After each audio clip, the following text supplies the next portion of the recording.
Hello everybody. Today is going to be the tutorial for how to solo ace. I'm going to be giving you everything that you need to know if you want to try out this strategy. This strategy is very fun and it could be very rewarding if you like your Umamusume. So let's start things off. What is a solo ace?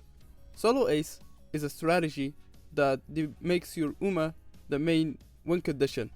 So you only use one character and you have the two other characters in your champions meeting help the main Uma to win more consistently.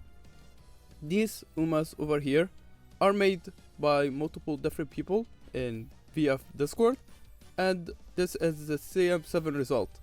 As you can see, there is a lot of Umas that have high amounts of win rate. Over here, this is a major Udober, which is a late surger, mind you, with a very high amount of first place wins. But how do you achieve that? Today, I'll be helping you to solo ace yourself, and also I'll be giving you my own strategy that I'm going to be using in the next champions meeting, being the Armarakian CM.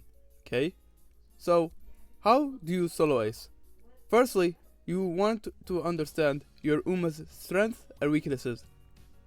Secondly, you want to understand the track that is relevant for the said champions meeting so that you understand more about which part of your Uma is going to be strong at so that you can cover up the weaknesses.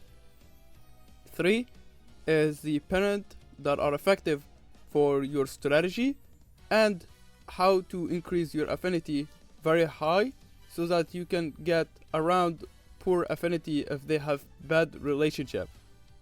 Number 4 is going to be getting the highest consistently on your main win condition so that you can win a lot more with the solo ace. And number 5, bringing the correct supports for your Umas, aka the other two Umas that you will bring should have positive interaction with your main ace so that they can help her win more. Firstly, these are going to be examples of if you want to solo ace with a said Uma.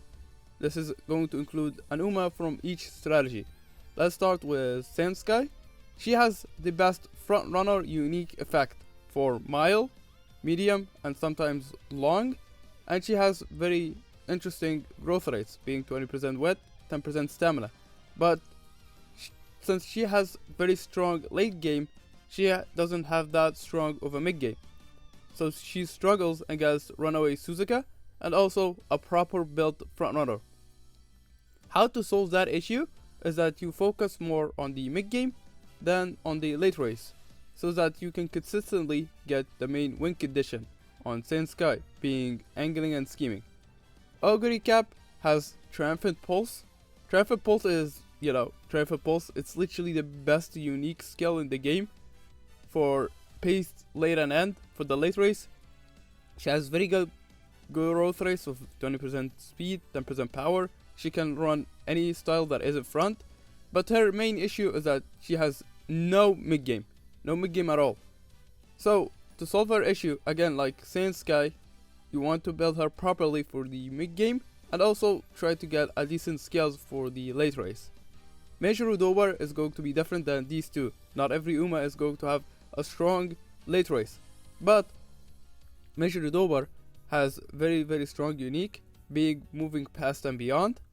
She has 10% speed, 20% width growth rates, which is extremely powerful, mind you.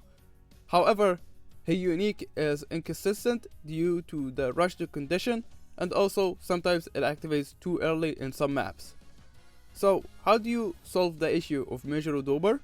Firstly, you want to increase her width so that the rush is going to activate much less, so that your unique becomes much more consistent. And of course, if the map activates it too early, you could try to use a different strategy like an enclosure or something like that so that you can delay the activation for it to be very good and win with your Major Udober. Notation, of course, has Nemesis, which is an extremely strong unique skill, and of course, Encroaching Shadow is extremely powerful, but it is map reliant. If the map is long, this skill is extremely powerful, and sometimes Sprint can be good too. However, if it is on something like medium, it's not going to be that effective.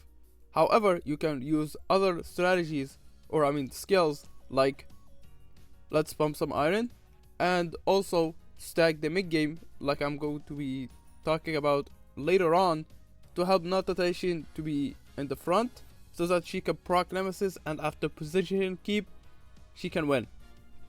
So yeah. Second point is understanding the track well. I'm going to be using Mihono Bourbon, since she is going to be my solo ace for Champions Meeting 8. So this is going to be the Armada Kinan CM scenario, which is going to be Nakayama 2500 meters, and what you should want to focus on is your Uma's unique skill. When does it proc? For me, my Uma is going to proc it on the last spurt section of the race, which is something powerful because that means that the home stretch is going to be already be taken care of by my unique skill, and I have 20% stamina and 10% power growth, which is something nice because that means that I cannot use a stamina card and also get very high amounts of stamina, and I also have innate taking the lead, so that means that I don't have to run the Mihono Bourbon wet card, which makes me able to use a different card that is going to be stronger, which helps me get good stats easier. However, my negatives is that if I rushed or late start on the race, that I'm not going to get my unique skill, and it is going to be difficult for me to stay on the mid game as a first place position, so that I could proc angling and scheming and win off of that. Third point is going to be the parent affinity, and also talking about the parents in general. As you can clearly see over here, these are the base affinity that I will get with my Umas of choice, being Saiyan Sky and also Major McQueen. Both of them are not really the best with Mihono Bourbon in terms of relationship, but it's not really doomed either. I get the base affinity of 137 if I wanted to use this team composition, or the parent composition. So how do I solve the affinity issue? Simply, it's going to be racing with all the Umas very in the same race. Here is why. Each common race from all the parents and grandparents is going to be 5 affinity. Here is how it works. I get 1 affinity for a shared race between my main parents, between each other, so that's 1. Then grandparent 1 with my parent 1, if they share the same race, that I'm going to be getting an extra 1 affinity. Same could be said with grandparent 2 on my parent 1 side. Then you repeat that for parent 2, grandparent 1, parent 2, grandparent 2, parent 2. Then you get a total affinity of 5 for each single race, and each triple crown affiliate is an additional 5 affinity. Over here, the races that are in a green box, these are a race that is going to be considered for a triple crown. I need to win all of these races so that I could get extra affinity, so that I could get more consistent procs on my sparks. If I do this perfectly, I get 125 extra affinity. Added on my 137, you can clearly see that I will have over 262 affinity, which makes me have a very good chance to proc my white skills, to proc my pinks, and also sometimes even proc my green skills.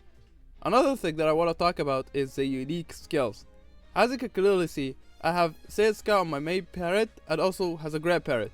The reason is that I try to fish for a unique discount, and putting your main parents as the other side of the grandparent will allow me to do that very nicely.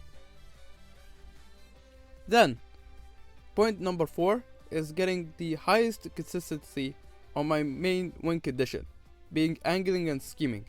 So, since I have the late race already covered, being from my unique skill on Mihano Bourbon, should focus more on the mid game and also on the final corner over here.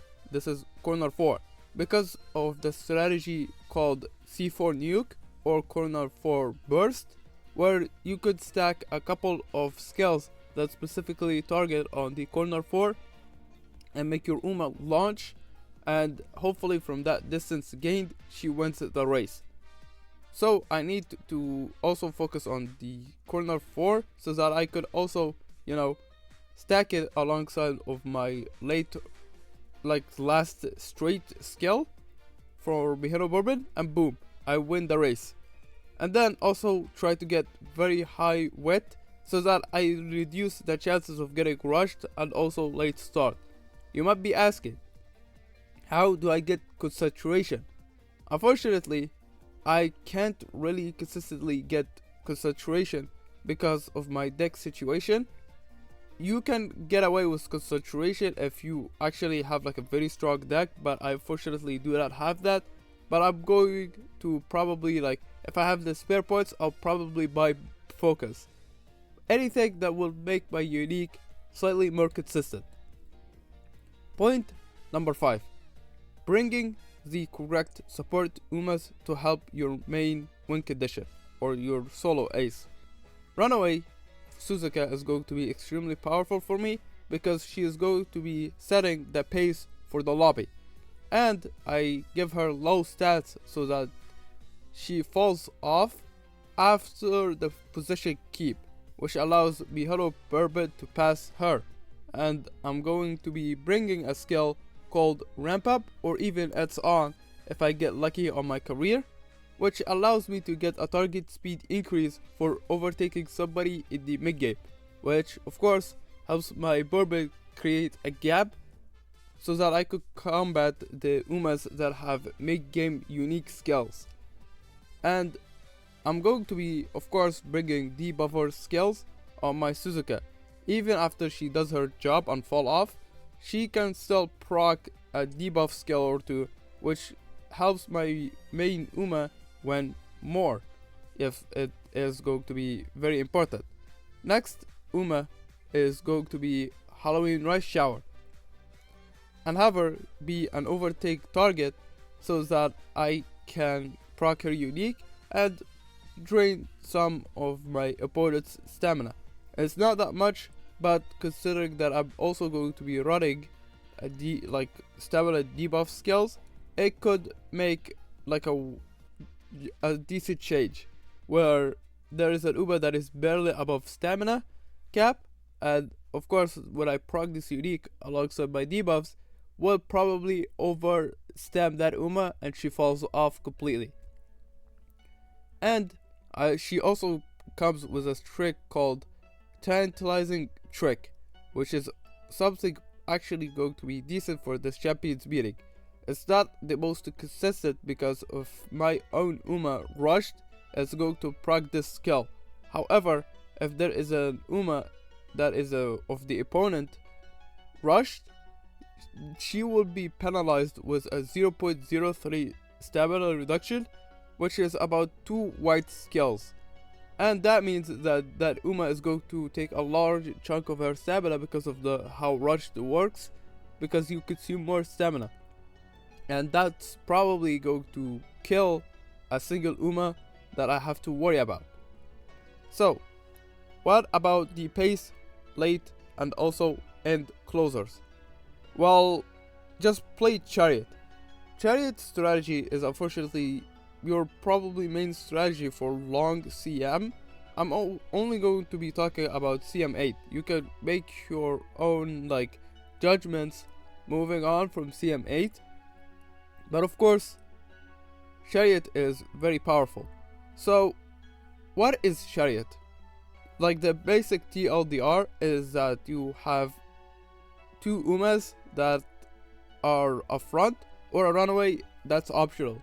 But you want to make them to be the pace setter for your pace, layer or end closer.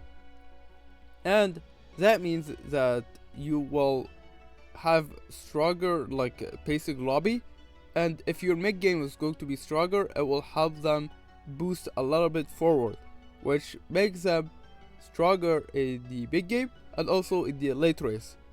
And of course, if your Uma is, let's say, pace chaser, they can make very good effect of no stopping me, since there will be two